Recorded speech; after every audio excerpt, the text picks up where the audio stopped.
Dans la vie chrétienne, l'un des plus grands défis auxquels nous sommes confrontés est de discerner qui devrait faire partie de notre entourage et qui, pour le bien de notre foi, de notre famille et de notre dessein en Dieu, devrait s'en tenir à l'écart. La parole de Dieu est claire sur l'influence que les autres peuvent avoir sur nos vies.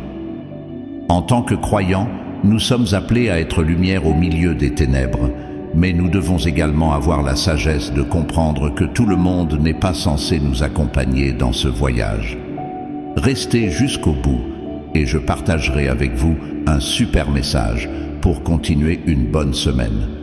Si vous êtes nouveau, nous vous invitons à rejoindre notre belle famille en cliquant ici. L'Écriture nous enseigne dans 1 Corinthiens 15, 33, ne vous y trompez pas, les mauvaises conversations corrompent les bonnes mœurs. Ce verset est un puissant rappel que nos relations et les influences que nous laissons entrer dans nos vies peuvent façonner ou détruire notre relation avec Dieu. Tout comme les enfants de Dieu sont appelés à être saints, mis à part et consacrés, nous devons être conscients de ceux qui nous entourent et de la manière dont ils affectent notre foi, nos décisions et le bien-être de notre famille. Nous avons tous subi l'influence des autres dans nos vies, qu'elles soient positives ou négatives. Souvent, nous ne réalisons pas l'impact que les paroles, les attitudes et les comportements des gens peuvent avoir sur notre esprit. Même si nous sommes appelés à exercer une influence positive dans le monde, nous devons également protéger nos cœurs de ceux qui cherchent à nous égarer des voies de Dieu. Les Écritures nous exhortent à garder notre cœur, car de lui découle la vie. Proverbe 4, 23. Si nous permettons à des personnes toxiques d'entrer dans notre vie de famille, nous risquons d'ouvrir des portes spirituelles qui peuvent entraîner la destruction. L'influence négative peut être subtile au début, mais avec le temps, elle peut éroder les valeurs que nous avons établies dans notre famille. Parfois, ces influences peuvent provenir de personnes proches de vous, amis, collègues ou même famille. Cependant, il est important de se rappeler que notre loyauté ultime va à Dieu et à notre famille sous sa protection. Le Seigneur nous appelle à prendre soin de nos familles et à établir un environnement de paix, d'amour et de sainteté, dans lequel il est le centre. Ceux qui interfèrent avec cette vision, aussi proches soient-ils, doivent être éloignés de nos vies pour le bien spirituel de tous. La parole de Dieu nous parle également de l'importance d'établir des relations. Dans Proverbe 27, 17, nous lisons « Le fer aiguise le fer, et ainsi l'homme aiguise le visage de son ami. » Les gens autour de nous devraient être ceux qui nous encouragent à grandir dans notre foi, qui nous mettent au défi de devenir de meilleurs disciples du Christ et qui soutiennent notre appel et notre dessein divin. Ce sont ces relations que nous devons cultiver, car elles renforcent notre vie spirituelle et nous rapprochent des projets que Dieu a pour nous. En revanche, les relations qui détruisent sont celles qui nous détournent du chemin de Dieu. Ces personnes, souvent sans s'en rendre compte, sèment le doute, l'incrédulité ou l'immoralité. Ils peuvent nous inciter à compromettre notre foi, à compromettre nos valeurs ou à adopter un comportement qui déshonore Dieu. Il est essentiel de discerner ces influences et d'agir avec courage pour les éliminer de nos vies.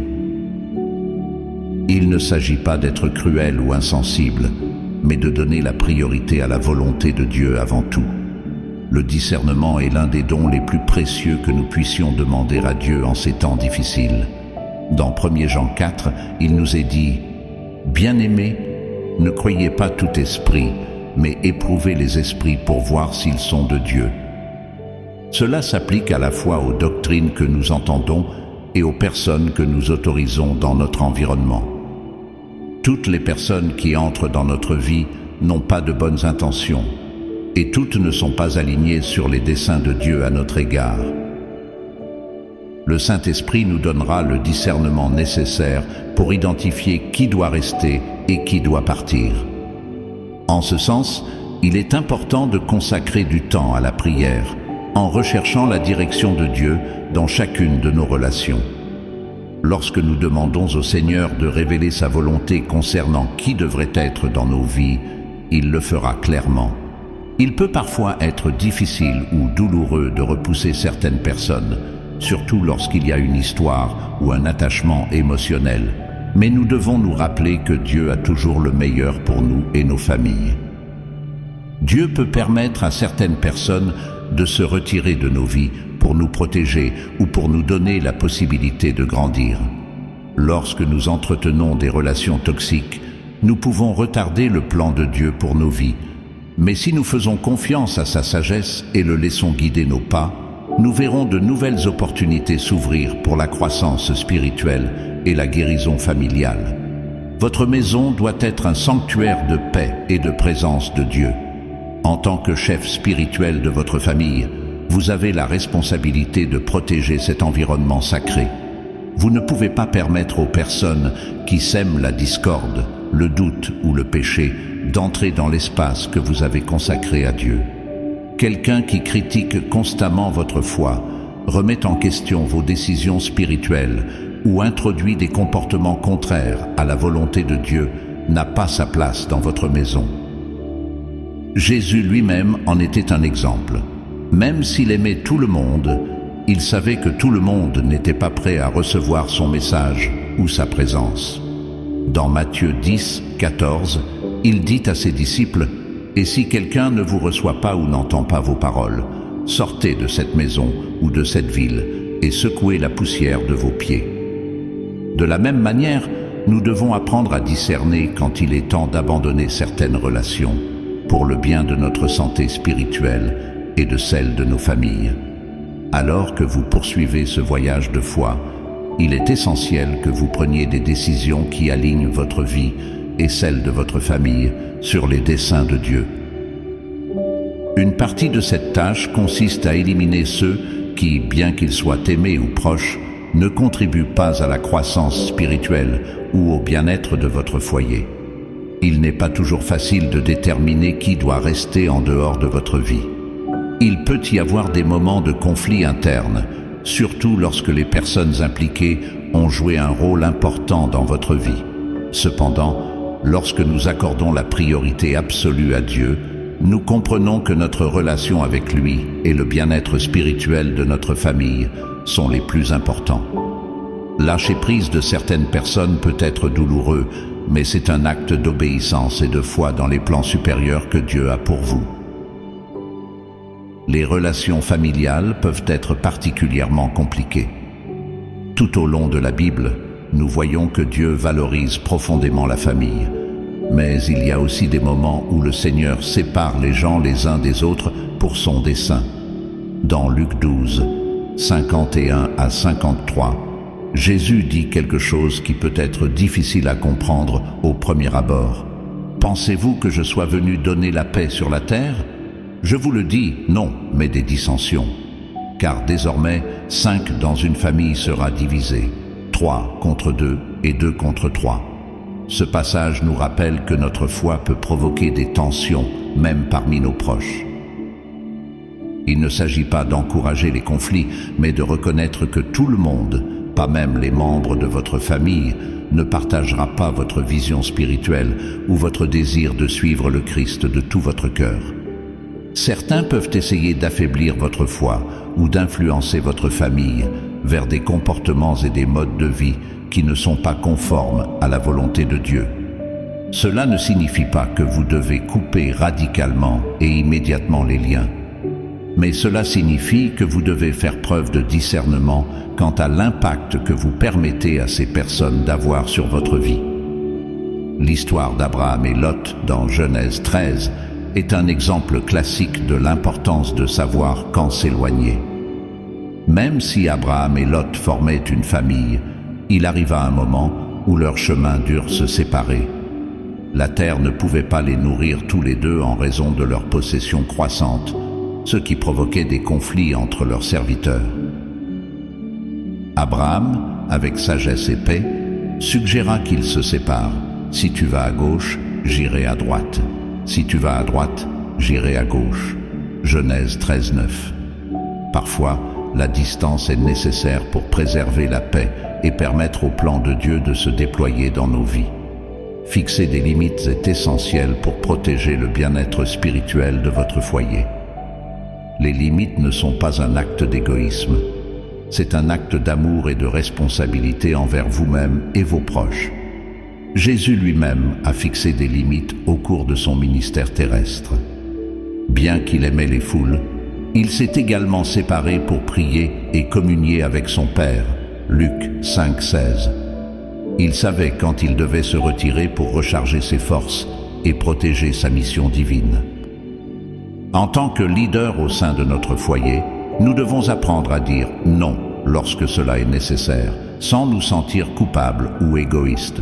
Dire non à certaines relations, certains comportements ou influences n'est pas un acte de rejet, mais de priorisation. Il ne s'agit pas d'être dur ou inflexible, mais d'être clair sur ce qui est le mieux pour notre vie spirituelle et celle de notre famille. Parfois, permettre la proximité de personnes qui ne respectent pas les valeurs chrétiennes peut lentement éroder notre foi et celle de ceux qui sont sous notre responsabilité.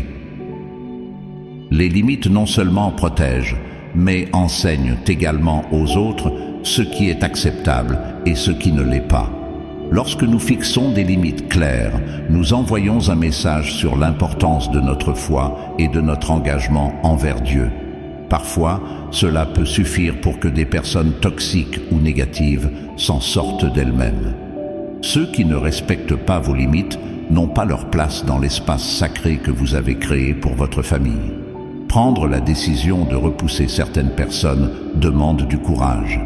Il n'est pas facile de dire au revoir à quelqu'un avec qui nous avons partagé des années d'amitié, ou même à un membre de la famille qui a toujours fait partie de notre vie. Cependant, lorsque nous reconnaissons que ces relations ne contribuent pas au bien-être de notre vie spirituelle, nous devons agir avec fermeté. Dieu nous appelle à être courageux et à lui faire confiance dans tous les domaines de notre vie. Dans Josué 1er, 9, Dieu dit à Josué, « Voici, je te commande d'être fort et courageux. Ne sois pas effrayé et ne sois pas consterné, car l'Éternel, ton Dieu, sera avec toi partout où tu iras. » Ce même appel au courage s'applique lorsque nous sommes confrontés à la décision difficile de nous éloigner de certaines personnes. La peur de la confrontation, la peur d'être blessé ou la peur de la solitude peuvent tenter de nous retenir, mais nous devons avoir confiance que Dieu sera avec nous tout au long du processus. Il est important de se rappeler que lorsque Dieu vous appelle à faire quelque chose, même si cela semble difficile, il vous a déjà fourni la force et le courage nécessaires pour le faire. Ce qui peut sembler être un sacrifice temporaire, comme s'éloigner d'une relation, est en réalité un investissement dans la paix et le bien-être futur de votre vie et de votre famille. Dieu ne nous demande jamais de quitter quelque chose sans avoir quelque chose de mieux préparé pour nous. Tandis que nous repoussons les personnes qui ne sont pas en bonne santé pour notre vie spirituelle, nous devrions également nous concentrer sur nous entourer de personnes qui nous construisent. Il est crucial d'avoir un cercle d'influence qui partage notre foi, nous encourage à suivre le Christ avec plus de ferveur et nous met au défi de grandir spirituellement. Ce cercle peut inclure des amis, des mentors, des chefs spirituels et des membres d'Église qui s'alignent sur les desseins de Dieu pour nos vies. Dans Hébreux 10, 24-25, nous sommes exhortés à ne pas cesser de nous réunir, en nous exhortant les uns les autres, et d'autant plus que vous voyez ce jour approcher. L'établissement de relations est celui qui encourage l'exhortation mutuelle, le soutien dans la prière et l'édification d'une foi solide. Lorsque nous choisissons de nous entourer de ces personnes, nous créons un environnement dans lequel notre vie et celle de nos familles s'épanouissent sous la direction de Dieu. Le livre des Proverbes parle également longuement de la sagesse de s'entourer de justes. Celui qui marche avec des sages sera sage, mais celui qui fréquente les insensés sera brisé. Proverbe 13, 20. En choisissant consciemment qui se rapproche de vous et de votre famille, vous faites un pas actif vers la protection de votre foyer et le renforcement de votre vie spirituelle. En prenant ces décisions difficiles, vous protégez non seulement votre présent, mais aussi votre avenir et celui de votre famille. Vous créez un héritage spirituel qui aura un impact sur des générations. Les enfants observent les décisions que nous prenons et apprennent de notre exemple. Lorsqu'ils voient que nous accordons la priorité à notre foi et protégeons le caractère sacré de notre foyer, ils apprennent à faire de même dans leur propre vie. Alors que nous continuons à explorer ce processus spirituel consistant à discerner qui devrait être retiré de nos vies et de nos familles, nous comprenons que ces décisions nous affectent non seulement, mais aussi ceux qui nous entourent. Chaque personne que nous autorisons à entrer dans notre environnement a un impact direct sur l'atmosphère spirituelle de notre foyer et sur la direction de notre marche avec Dieu. L'environnement dans lequel nous vivons est crucial pour notre bien-être spirituel et émotionnel. Nous devons donc décider intentionnellement qui en fait partie. Dans la Bible, la maison est considérée comme un lieu sacré, un sanctuaire où demeure la présence de Dieu. Dans 2 Samuel 7, 29, le roi David dit « Maintenant, veillez à bénir la maison de votre serviteur, afin qu'elle demeure devant vous pour toujours. Car c'est toi, Seigneur, qui l'as dit, et par ta bénédiction, la maison de ton serviteur sera bénie pour toujours. » Cette bénédiction du foyer dépend de notre volonté de le garder pur, libre de toute influence qui ne vient pas de Dieu.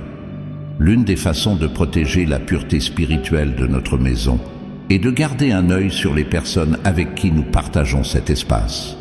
Il ne s'agit pas seulement de ceux qui vivent sous le même toit, mais aussi de ceux qui fréquentent notre maison, de ceux qui influencent nos pensées et nos actions, et de ceux qui ont accès à nos émotions les plus profondes. Si nous permettons aux mauvaises personnes de s'approcher de notre famille, nous risquons de susciter la confusion, la discorde et l'éloignement de Dieu. Le livre de Josué nous rappelle également avec force l'engagement que nous devons prendre pour protéger notre foyer. Dans Josué 24:15, le chef d'Israël déclare « Mais moi et ma maison, nous servirons l'Éternel ». Cette déclaration n'est pas simplement une affirmation de foi, mais un choix actif. Servir le Seigneur implique de protéger le foyer de toute influence qui pourrait détourner la famille de cet engagement. Tout comme Josué a pris une position ferme sur qui serait le bienvenu chez lui, nous devons nous aussi faire de même, sachant que notre décision de servir Dieu ne peut être négociée. Parfois, les personnes que nous devrions repousser sont celles avec qui nous partageons un passé, qu'il s'agisse d'amis d'enfance, de collègues de travail ou de membres de la famille proche. Il peut être difficile de reconnaître que quelqu'un avec qui nous avons passé un bon moment n'est plus compatible avec le dessein que Dieu a pour nous. Cependant, la Bible nous enseigne qu'il y a des moments où nous devons abandonner les relations passées pour avancer vers l'avenir que Dieu a préparé. Un exemple de ceci se trouve dans l'histoire d'Élie et d'Élisée. Dans 1er Roi 19, 19 à 21, Élisée abandonne son ancienne vie de fermier pour suivre l'appel de Dieu à travers Élie. Élisée non seulement abandonne son travail, mais rompt également physiquement avec son passé en sacrifiant les bœufs et en brûlant la charrue. Cet acte symbolique représente l'abandon de tout ce qui le retenait dans son ancienne vie pour embrasser le nouvel appel que Dieu avait pour lui. De la même manière, il peut y avoir des personnes ou des relations dans nos vies qui, même si elles ne sont pas nécessairement mauvaises, nous freinent dans une étape passée de notre vie. Il peut s'agir de personnes qui ne comprennent pas notre foi ou qui ne veulent pas marcher avec nous dans la croissance spirituelle que Dieu produit. Dans ces cas-là, nous devons prendre des décisions difficiles pour rompre avec le passé et avancer vers le destin que Dieu a pour nous et notre famille. Rompre avec le passé ne signifie pas que nous oublions les gens ou que nous les traitons avec mépris. Il s'agit simplement d'une décision d'aller de l'avant avec ce que Dieu a préparé, en ayant confiance qu'il ouvrira de nouvelles portes et établira de nouvelles relations qui nous soutiendront et nous édifieront dans nos vies chrétiennes. Cela fait partie de notre processus de transformation spirituelle. Il y a des moments où Dieu nous demande de laisser partir les personnes qui ont joué un rôle important dans nos vies. Il peut s'agir d'une amitié de longue date ou d'une relation familiale qui a été fondamentale dans notre vie affective. Cependant, nous devons nous rappeler que Dieu a une perspective éternelle et sait ce qui est le mieux pour nous. Parfois, ces relations peuvent constituer un obstacle à la croissance spirituelle qu'il désire accomplir en nous. Nous en voyons un exemple clair dans la vie d'Abraham. Dans Genèse 12, 1-3, Dieu demande à Abraham de quitter son pays, sa famille et la maison de son père pour suivre son appel. C'était une étape extrêmement difficile pour Abraham, mais elle était nécessaire pour que Dieu puisse l'emmener dans le pays qu'il lui avait promis et faire de lui le père d'une grande nation. De la même manière, Dieu peut nous demander d'abandonner certaines relations ou certains environnements qui, bien que familiers, ne font pas partie du dessein qu'il a pour nous. Lâcher prise n'est pas toujours un signe d'échec ou de manque d'amour. Au contraire, c'est un acte d'obéissance à Dieu et un acte d'amour envers nous-mêmes et nos familles. Lorsque nous laissons partir les personnes que Dieu nous demande de laisser partir, nous lui laissons la possibilité d'œuvrer plus profondément dans nos vies et dans celles de ceux qui sont sous notre responsabilité. Il est facile de se laisser emporter par les émotions lorsqu'on fait face à des relations difficiles. Parfois, la peur, la culpabilité ou un amour incompris nous empêchent de prendre les décisions que nous savons nécessaires. La prière est donc fondamentale dans tout ce processus. Nous avons besoin de la direction du Saint-Esprit pour discerner quand il est temps de lâcher quelqu'un et quand nous devons persister dans une relation. Dans Philippiens 4, 6-7, il nous est rappelé de présenter nos demandes à Dieu avec action de grâce et que la paix de Dieu, qui surpasse toute intelligence, gardera nos cœurs et nos pensées en Jésus-Christ. Lorsque nous prions, nous permettons à Dieu de prendre le contrôle de nos relations et de nous guider dans le processus de discernement.